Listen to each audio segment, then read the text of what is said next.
a really easy chocolate fudge recipe. Let's get stuck in.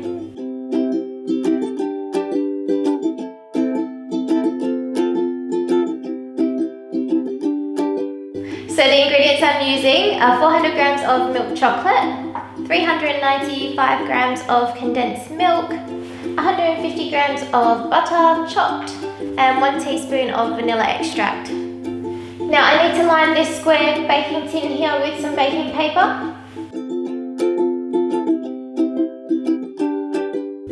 To make this fudge, I'm going to pop all of these ingredients into the saucepan here, and I need to heat them over a low heat until the chocolate melts. And then I'm going to turn the heat up to a medium-high and let it simmer for 4 minutes.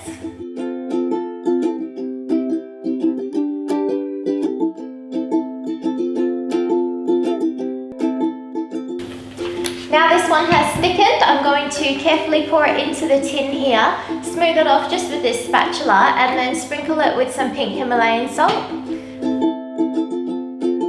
Now this one needs to go into the fridge for at least 2 hours so it can set. Once that fudge has set, I'm just going to cut it into small squares, and that is it, a super easy chocolate fudge recipe. Thank you for watching. Please don't forget to like and subscribe, and I will see you next week with another baking video. Bye!